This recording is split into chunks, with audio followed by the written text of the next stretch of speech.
것이죠.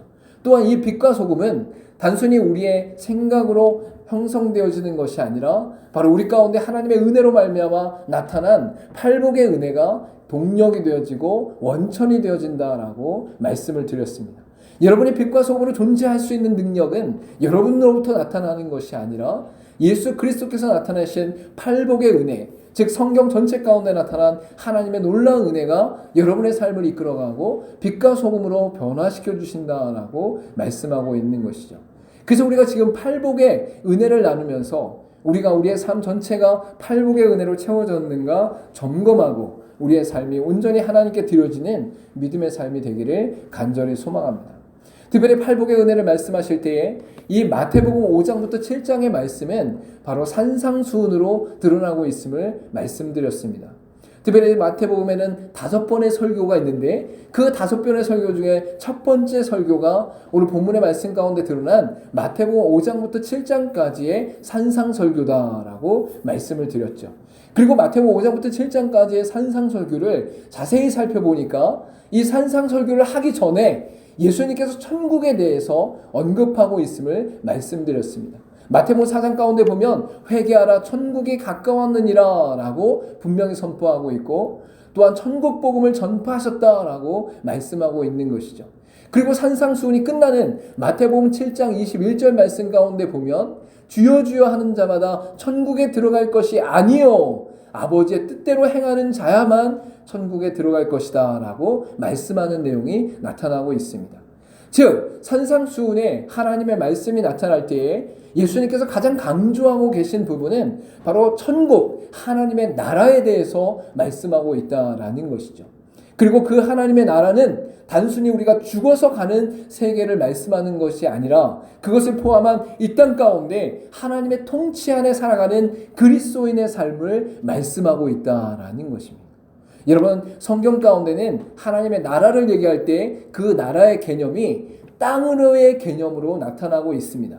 그러나 예수님께서 이 땅 가운데 오셔서 예수님께서 구원을 성취하시고 언약을 성취하신 이후에는 하나님의 통치가 임하는 그곳이 하나님의 나라다라고 말씀하고 있는 것을 볼 수 있죠. 즉 예수님께서 이 땅 가운데 오셔서 하나님의 언약을 완전히 성취하신 그때로부터 우리에게 나타나는 것은 지금 이 순간이 예수 그리스도 안에서 하나님의 통치를 받는 하나님의 나라의 순간이다라고 말씀할 수 있는 것입니다.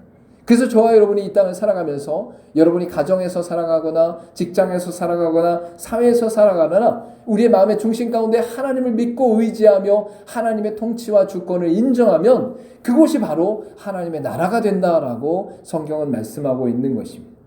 더 나아가서 팔복의 은혜 가운데 첫 번째 복과 마지막 복에 바로 천국의 말씀을 하고 계시는 것을 볼 수 있습니다. 첫 번째 복인 3절 말씀 가운데 심령이 가난한 자는 복이 있나니 천국이 그들의 것이미요 라고 분명히 말씀하고 있죠. 그리고 마지막 팔복 가운데 10절에 말씀하고 있는 의를 위하여 박해를 받는 자는 복이 있나니 천국이 그들의 것이미요 라고 분명히 말씀하고 있습니다. 즉 예수님께서 팔복의 은혜를 우리 가운데 주시면서 하나님의 나라가 이 땅 가운데 드러날 것이고 그 이 땅 가운데 드러나는 은혜가 바로 너희들의 삶 가운데 팔복의 삶을 살았을 때에 빛과 소금으로 존재하게 됨으로 말미암아 착한 행실이 나타나게 될 것이다 라는 것이 예수님의 주된 요지가 되는 것입니다. 저 여러분이 이 땅 가운데 팔복을 지킨다는 것은 팔복의 삶을 산다는 것은 세상의 관점과 세상의 가치에 매여 사는 것이 아니라 바로 하나님 나라의 가치에 매여 사는 인생이다라고 성경은 분명히 말씀하고 있는 것이죠. 그래서 지금까지 우리가 4가지 복을 함께 나누었습니다. 첫 번째 복은 심령이 가난한 자는 복이 있나니 천국이 그들의 것이미요 라고 말씀하고 있죠. 우리 같이 한번 고백해 보도록 하겠습니다. 심령이 가난한 자는 복이 있나니 천국이 그들의 것이미요. 심령, 즉 우리의 마음과 영혼이 하나님을 간절히 찾고 진리를 간절히 바라고 하나님 안에 거하기를 간절히 요청하는 그 가난한 심령, 그 상한 심령으로 나오게 되어지면 바로 우리가 천국을 소유한다라고 말씀하고 있는 것이죠. 이것은 이 세상에 돈을 원하거나 물질을 원하거나 직위를 원하거나 명예를 원하거나 인기를 원하는 것과 전혀 다르게 성경에서 말씀하시는 진리를 간절히 소망하고 하나님을 간절히 소망하는 것에 있어 우리의 간절함이 하나님 앞에 온전히 드러졌을 때에 천국 복음의 은혜를 누리게 된다라고 말씀하고 있는 것입니다. 두 번째 복은 애통하는 자는 복이 있나니 그들이 위로를 받을 것이며 라고 말씀하고 있습니다. 우리 같이 한번 고백해 보겠습니다. 애통하는 자는 복이 있나니 그들이 위로를 받을 것이며. 여기서 애통한다라는 것은 탄식한다라는 의미를 갖고 있습니다. 그래서 일반적으로 사람이 죽었을 때에 그 사람이 영원한 헤어짐과 영원한 죽음 앞에서 탄식하며 우는 것을 형성한 것이 바로 애통함이다라고 말할 수 있는 것이죠. 그리고 우리의 죄와 비참함과 사망을 바라보는 우리의 인식이 바로 애통함으로 나타나는 것으로 말미암아서 하나님 앞에서 눈물을 흘리고 통곡하는 내용들이 바로 애통함이다라고 말할 수 있습니다. 우리에게 처해진 죽음과 우리에게 처해진 비참함과 우리의 처해진 죄악 때문에 불의함 때문에 하나님을 만난 이후에 우리의 심령 가운데 하나님 이것을 어떻게 하면 좋습니까? 라고 외치고 엎드리고 눈물을 흘리는 것이 바로 애통하는 삶이다라고 말할 수 있는 것이죠. 애통하는 자들에게 하나님의 위로가 임한다라고 선포하고 있는 것입니다. 세 번째 복은 바로 온유한 자는 복이 있나니 그들이 땅을 기업으로 받을 것이며 라고 말씀하고 있는 것입니다. 우리 같이 한번 고백해 보도록 하겠습니다. 온유한 자는 복이 있나니 그들이 땅을 기업으로 받을 것이며. 여기서 온유한 자라는 것은 바로 하나님을 믿는 믿음 안에서 어떠한 상황과 사건과 환경에 처하더라도 내가 하나님을 신뢰함으로 말미암아 누리는 기쁨과 평안의 상태를 바로 온유함이다라고 말하고 있는 것이죠. 주변 가운데 상황 가운데 환경 가운데 일어나는 수많은 일들이 나를 넘어뜨릴 수 없고 나를 흔들 수 없고 나를 고꾸라뜨릴 수 없는데 그 이유가 무엇이냐? 내가 하나님을 믿는 믿음 안에서 하나님을 신뢰하고 하나님 안에서 평강과 기쁨을 누리기 때문이다 라고 성경은 말씀하고 있는 것이죠. 그리고 이러한 자들에게 이 땅에서 하나님 주시는 놀라운 복, 하나님의 기업이 임하게 되어지고 그 구원의 은혜가 바로 죽음 이후에 영원한 사망 가운데 거할지라도 하나님이 부어주시는 대로 누리게 된다라고 분명히 말씀하고 있는 것이죠. 그리고 네 번째 복은 의에 줄이고 목마른 자는 복이 있나니 그들이 배부를 것이며 라고 말씀하고 있습니다. 우리 같이 한번 고백해 보도록 하겠습니다. 의에 줄이고 목마른 자는 복이 있나니 그들이 배부를 것이며. 여기서 의에 줄인다라는 것은 바로 의가 하나님의 말씀, 즉 정의와 공의 가운데 나타난 것을 말합니다. 그래서 여기서 의가 옳고 그름을 말하거나 세상의 선과 악과 도덕을 말하는 것이 아니라 바로 하나님의 그 존재 자체를 바로 의로운 존재다라고 고백하고 있는 것이죠. 그래서 여기서 의는 바로 하나님과의 바른 관계를 말씀하고 있는 것입니다. 여러분 이 땅 가운데 도덕을 지키고 윤리를 지키고 정의를 지키고 수많은 것들을 행해도 우리 안에서는 그것이 완전하게 드러날 수가 없습니다. 왜냐하면 인간의 존재 자체가 불완전하기 때문에 타락한 존재이기 때문에 우리 안에서 온전한 의가 나타날 수 없게 되어지는 것이죠. 즉 우리에게 완전한 의는 하나님과의 바른 관계가 완전하게 회복되어졌을 때에 그 안에서 의가 나타나게 된다라고 성경은 말씀하고 있습니다. 그래서 의에 줄이고 목마르다는 것은 하나님과의 관계가 온전해지고 하나님과 함께하기를 간절히 소망하는 그 인생 가운데 하나님이 복을 허락하시고 그들 가운데 배부른 역사, 충만한 역사, 또한 기쁨이 가득한 역사로 이끄신다라고 분명히 말씀하고 있는 것이죠. 그래서 저와 여러분이 지금까지 첫 번째 복부터 네 번째 복까지의 내용을 매주마다 다루게 되었습니다.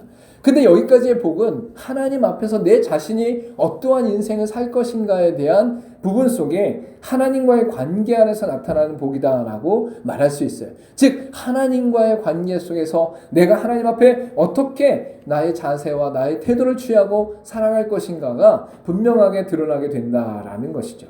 근데 오늘 함께 다룰 다섯 번째 복, 긍휼히 여기는 자의 복은 바로 하나님께서 우리에게 허락하신 은혜 안에서 다른 사람들을 향해 다른 사람들과의 관계 속에서 나타나는 복이다라고 말할 수 있습니다. 그래서 오늘 본문의 말씀 가운데 7절에 긍휼히 여기는 자는 복이 있나니 그들의 긍휼히 여김을 받을 것이며 라고 말씀하고 있는 것이죠. 우리 같이 한번 고백해 보도록 하겠습니다. 긍휼히 여기는 자는 복이 있나니 그들의 긍휼히 여김을 받을 것이며. 성경 가운데 긍휼이라는 것은 바로 자비와 사랑을 의미하고 있습니다.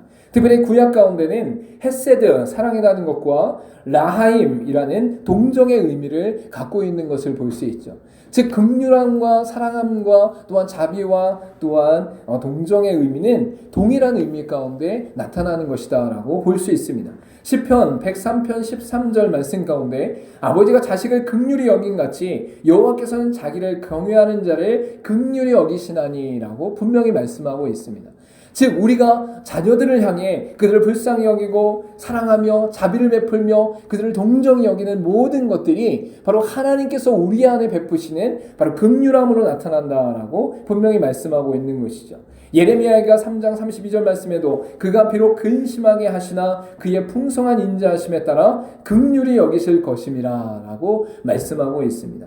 이것은 이스라엘 백성들이 하나님 앞에서 범죄함으로 말미암아 하나님께서 그들을 치시고 그들을 징계하시고 그들을 멸절하시지만 그럼에도 불구하고 그들 안에 하나님의 풍부한 인자하심을 놓지 하심으로 말미암아서 긍휼함을 누리게 된다라고 분명히 말씀하고 있는 것이죠. 또한 이것은 단순히 감정으로 말씀하시는 것이 아니라 우리 안에 사실과 실제로 근거한 구체적인 행동을 의미하는 것을 볼 수 있습니다.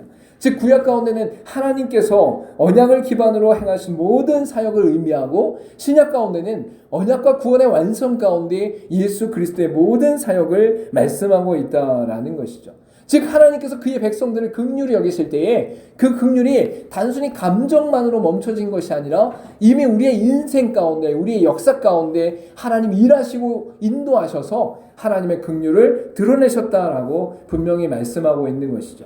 누가복음 1장 72절과 75절 말씀 가운데 보면 우리 조상을 긍휼히 여기시며 그 거룩한 언약을 기억하셨으니 곧 우리 조상 아브라함에게 하신 맹세라 우리가 원수의 손에서 건지심을 받고 종신토록 주의 앞에서 성결과 의로 두려움 없이 섬기게 하리라 하셨도다 라고 분명히 말씀하고 있죠. 여기에 보면 우리 조상을 긍휼히 여기시며 그 거룩한 언약을 기억하셨으니 라고 분명히 말씀하고 있습니다. 즉 구약 가운데 하나님이 아브라함을 부르시고 이삭과 야곱과 함께 하시며 12 자녀들과 이스라엘 민족과 모세와 또한 여호수아와 다윗과 솔로몬과 그 이후에 수많은 왕들과 선지자들 통해서 하나님 역사하실 때에 단순히 그들을 향해 감정적으로만 긍휼을 베푼 것이 아니라 그들이 타락하고 그들이 하나님 앞에 범죄하고 그들이 하나님 앞에 떠났음에도 불구하고 그들을 긍휼히 여겨서 다시 돌아오게 하시는 역사가 바로 이스라엘 역사 가운데 있었다라는 것이죠.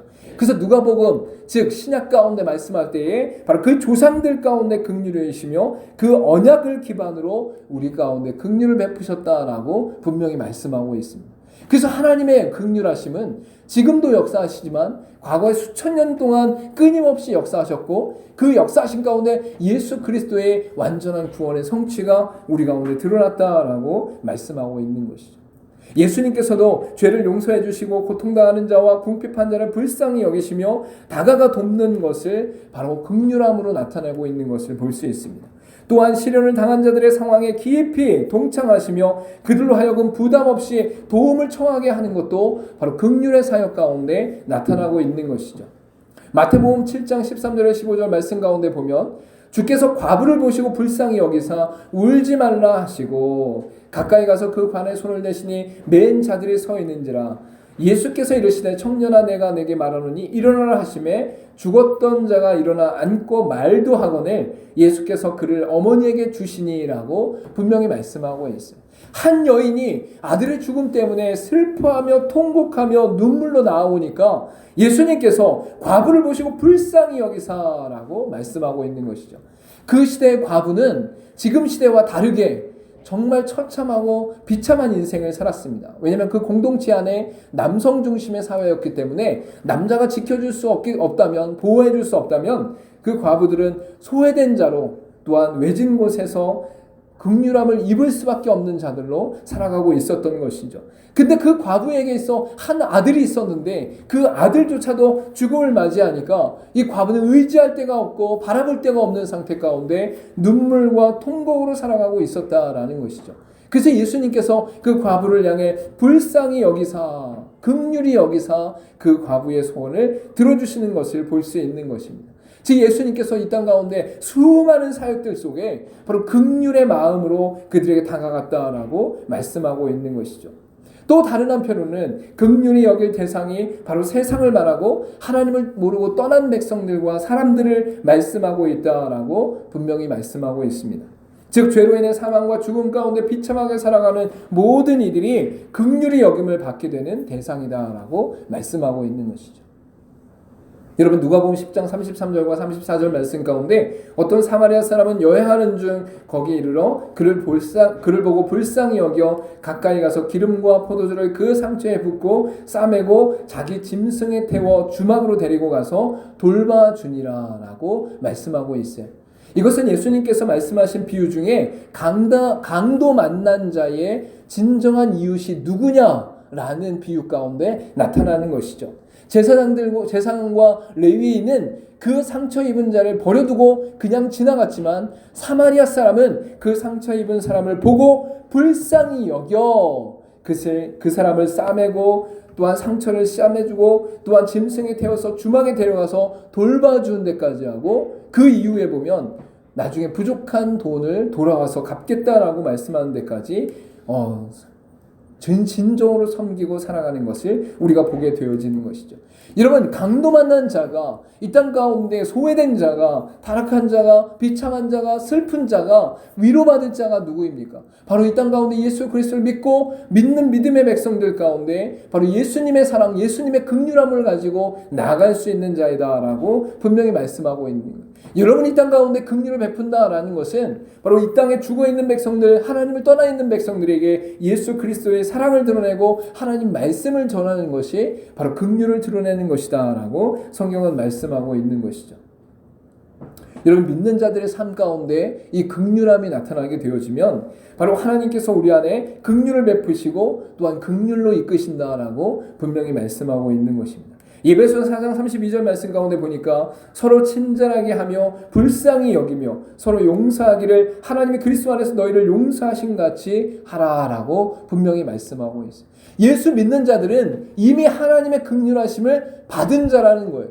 하나님의 긍휼하심이 무엇이냐? 예수 그리스도가 이 땅 가운데 오셔서 가장 낮고 낮은 천한 곳에 오시고 모든 질고와 아픔들을 다 해결하시고 십자가에 달려 죽으셔서 모든 진노를 담당하시는 그 긍휼하심이 우리 가운데 드러났기 때문에 그 긍휼함을 받은 너희가 세상 가운데 나가서 서로 친절하게 하며 불쌍히 여기며 서로 용서하기를 하나님이 그리스도 안에서 너희를 용서하신 것 같이 하라라고 분명히 말씀하고 있는 거예요. 여러분이 이 땅 가운데 예수 믿지 않으면 예수 그리스도가 오시지 않으면 하나님의 진노 가운데 영원한 심판 안에 거할 자들이라는 거예요. 여러분이 잘났거나 똑똑하거나 여러분이 이 땅 가운데 무엇인가 드러낼 존재가 아니라는 것이죠. 우리의 영적으로 보았을 때 우리의 상태는 완전히 타락한 존재다라는 겁니다. 외적으로 보았을 때는 만물의 영장이고 문화와 또한 문명을 창조할 수 있는 놀라운 능력자들이지만 우리의 영적 상태는 하나님과 단절되어 하나님의 은혜 아니고는 살아갈 수 없는 존재가 바로 우리들이다라는 거예요. 근데 예수 그리스도를 믿는 그 순간에 바로 우리의 인생 가운데 하나님이 베푸신 긍휼하심을 덧입어서 영원한 하나님의 백성과 자녀로 살게 되어지고 또한 죽음 이후에도 하나님의 영생의 소망을 누리게 된다라고 성경은 말씀하고 있어요. 그 긍휼함을 입은 우리가 그 긍휼함을 누리는 우리가 세상 가운데 나갔을 때에 아직도 예수 믿지 않는 수많은 영혼들에게 예수 그리스도를 증거하고 그들에게 친절을 베풀고 불쌍히 여기며 서로 사랑하고 용서하기를 하는 것은 어쩌면 당연한 것이다 라고 성경은 말씀하고 있는 것이죠. 여러분 이러한 긍휼함이 저와 여러분에게 있기를 간절히 소망합니다. 그래서 전도를 한다는 것은 단순히 사람을 데리고 오는 것이 아니에요. 가장 먼저 여러분의 심령 가운데 긍휼함이 일어나야 돼요. 긍휼함이. 정말 그 영혼이 너무나 불쌍하고 그 영혼이 너무나 안타깝고 그 영혼이 너무나 사랑스러운 또한 그 사람을 위해서 내 모든 목숨까지도 내어줄 수 있는 기쁨과 감격이 있어야 된다라는 것이죠. 이것은 그 대상자가 좋아서가 아니라 가장 1차적으로는 내 심령 가운데 하나님의 은혜가 임했기 때문이, 하나님의 긍휼하심이 임했기 때문이, 그 긍휼하심이 우리 가운데 일어남으로 말미암아 불같이 그 영혼을 불쌍히 여기고 긍휼히 여기며 전도하는 것이 우리에게 전도다라고 말씀하고 있는 것이죠. 여러분, 이러한 사람은 바로 하나님의 긍휼의 보상을 받게 되어집니다. 긍휼히 여김을 받는다는 것은 긍휼히 여기는 자에게 주시는 하나님의 은총과 자비를 말하는 것이죠. 그래서 마태복음 18장 33절과 34절 말씀 가운데 보면 내가 너를 불쌍히 여김과 같이 너도 내 동료를 불쌍히 여김이 마땅하지 아니하냐 하고 주인이 노하여 그 빚을 다 갚도록 그를 온 옥졸들에게 넘기니라 라고 말씀하고 있어요. 이것은 탕감받은 비유를 말씀하고 있는 것이죠. 아주 큰 빚을 진 사람을 그 주인이 탕감해 줬는데 이 탕감받은 사람이 자기가 탕감받은 것에 아주 극히 일부분, 아주 작은 금액밖에 안 되는 걸 가지고 다른 빚진 사람을 재촉하고 독촉하고 그 사람을 못 살게 굴었다라는 거예요. 탕감을 엄청 받았는데 그 엄청 받은 사람이 자기가 조금 빌려준 돈을 가지고 그 사람을 못 살게 굴고 그 사람에게 독촉하고 그 사람에게 강요했다라는 것이죠. 그래서 이 예수님의 비유 가운데 이렇게 말씀하고 있어요. 내가 너를 불쌍히 여김과 같이 너도 내 동료를 불쌍히 여김이 마땅하지 아니하냐라고 질문하는 거예요. 여러분이 하나님의 은혜를 입어서 생명을 얻었어요. 그리고 영원한 생명을 얻었어요. 그리고 예수 그리스도 안에서 하나님의 자녀가 되는 권세를 얻었어요. 이 세상에 그 어떠한 것으로 바꿀 수 없는 하나님의 주권과 능력이 여러분 가운데 주어졌다라는 것이죠. 근데 여러분은 나아가서 아주 조그만 거, 이 땅에 있는 것, 물질, 돈, 명예, 시기, 질투, 자존심 이러한 것으로 다른 사람을 못 살게 굴고 있다라는 거예요. 그리 하나님께서 우리 안에 탕감받은 자로서의 삶을 요청하고 계시는데 탕감받은 자로서의 삶이 나타나지 않고 있다라는 거예요. 조그만 일이 있어도 그 조그만 일 갖고 사람을 못 살게 굴고 사람에게 모든 것을 쏟아붓는 우리의 인생을 돌아보면 하나님께서 이 땅 가운데 예수 그리스도를 보내셔서 생명을 주시기까지 십자가에 달려 죽으시기까지 사랑하신 그 은혜는 어디로 가버렸냐라는 것이죠. 여러분, 우리가 이 세상을 살아가면서 긍휼을 베풀고 긍휼을 살아가는 것은 어떻게 보면 긍휼을 얻었기 때문에 긍휼을 베풀 수 있는 것입니다. 여러분이 이미 하나님께서 부어주신 놀라운 은혜 가운데 수많은 은혜를 입게 되었고 그 은혜 안에서 여러분 주어진 삶을 여러분의 삶의 관계들 속에 베풀어주고 사는 것이죠. 여러분께서 여러분이 이 땅 가운데 이웃과 가정과 또한 직장과 사회 속에서 긍휼을 베푼다는 것은 여러분이 잘나서 베푸는 것이 아니에요. 여러분이 똑똑해서 베푸는 것이 아니에요. 여러분이 능력이 있어서 베푸는 것이 아니고 여러분이 여유가 있어서 베푸는 것이 아니에요. 여러분이 여러분의 인생 가운데 받은 하나님의 놀라운 사랑과 은혜가 있기 때문에 그 긍휼하심을 덧입었기 때문에 바로 여러분의 인생 가운데 긍휼함이 나타날 수 있다라는 것이죠. 이러한 긍휼한 인생을 살아가는 인생들에게 바로 하나님께서 사람들로부터 긍휼의 보상을 받게 하시는 것이 아니라 하나님이 직접 우리의 인생 가운데 긍휼로 보상하시는 역사가 일어나게 된다라는 것이죠.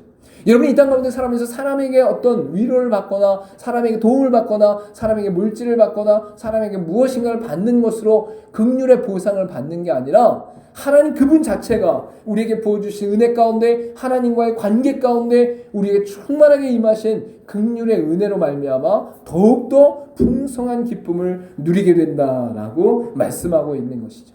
여러분께서 긍휼을 베푼 자들을 하나님이 긍휼히 여기셔요. 할렐루야. 긍휼을 이미 얻었기에 우리가 긍휼을 베풀 수 있고 긍휼을 베풀었기 뒤에 또한 하나님의 긍휼을 더 덧입을 수 있다는. 자, 따라해 보겠습니다. 긍휼을 입었기에 긍휼을 베풀 수 있고 긍휼을 베풀었기에 더 그 긍휼을 누리게 된다. 여러분, 이것은 마치 우리가 긍휼을 베풀 때 긍휼을 받은 은혜 가운데 긍휼을 베풀기 때문에 작은 눈을 굴려서 더 크게 만드는 것과 비슷하다라고 볼 수 있어요. 여러분, 눈을 굴릴 때 처음엔 작았지만 계속 굴리다 보면 눈 위에 눈이 덮이고 눈 위에 눈이 덮여서 결국 커다란 눈덩어리가 되는 것을 볼 수 있어요.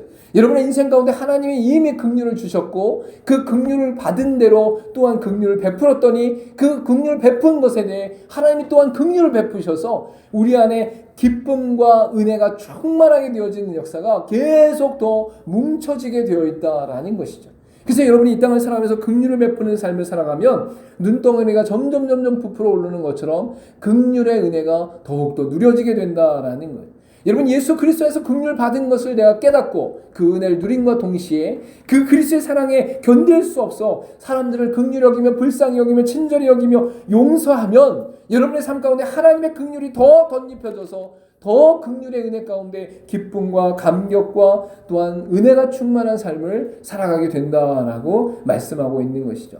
또한 이 땅 가운데 살아가는 동안 긍휼을 가운데 거하고 긍휼 안에서 누리는 것을 뛰어넘어 최종적으로 우리의 삶 가운데 마지막 심판 때에 하나님의 긍휼이 실제적으로 임하는 것을 우리가 목도하게 될 것이다 라고 성경은 말씀하고 있습니다. 이 땅 가운데 하나님의 나라를 살아가는 우리의 인생 가운데 다른 사람에게 친절을 베풀고 다른 사람을 불쌍히 여기고 다른 사람을 용서하는 삶을 살아가다 보면 그리스도 안에서 충만한 믿음의 삶을 온전히 살아가게 되어지고 결국 마지막 심판 때에 영원한 지옥과 영원한 천국 앞에서는 우리의 인생 두 번째 사망이 임하는 그 순간에 하나님의 긍휼이 실제 임하는 것을 경험하게 될 것이다 라는 거예요. 그 마지막 긍휼은 무엇을 의미하느냐? 바로 우리가 하나님 앞에 구원을 받아 천국에서 영원한 소망과 영원한 즐거움과 영원한 평안을 누리게 되어지는 그 순간을 말씀하고 있는 것이죠. 저와 여러분 이 땅을 살아가면서 긍휼함을 누리고 긍휼함을 베풀고 또한 더욱더 풍성한 긍휼함 가운데 거하는 놀라운 은혜를 누릴 수 있기를 간절히 소망합니다. 소망합니다. 여러분이 이미 엄청난 빚을 탕감받았어요. 여러분이 엄청난 죄를 씻음받았어요. 여러분이 엄청난 죄와 사망과 죽음을 해결받았어요. 여러분, 근데 그러한 사람이 일상의 삶 가운데 돌아가서 우리 주변에 있는 사람들 속에 조그만 물건 가지고 조그만 돈 가지고 조그만 감정 가지고 조그만 자존심 가지고 그들과 싸우고 부딪히고 미워하고 그들을 밀어내고 그들을 멸시하는 일들이 일어난다면 하나님께서 도리어 여러분의 인생 가운데 베푼 긍휼을 걷어가시는 저주와 징계가 일어날 줄 믿습니다. 여러분, 여러분의 삶 가운데 하나님의 긍휼을 온전히 베풀고 그 안에서 승리할 수 있는 또한 이 땅에서 하나님의 나라를 누리며 살아갈 수 있는 저와 여러분 되기를 간절히 소망합니다. 간절히 소망합니다. 기도하도록 하겠습니다.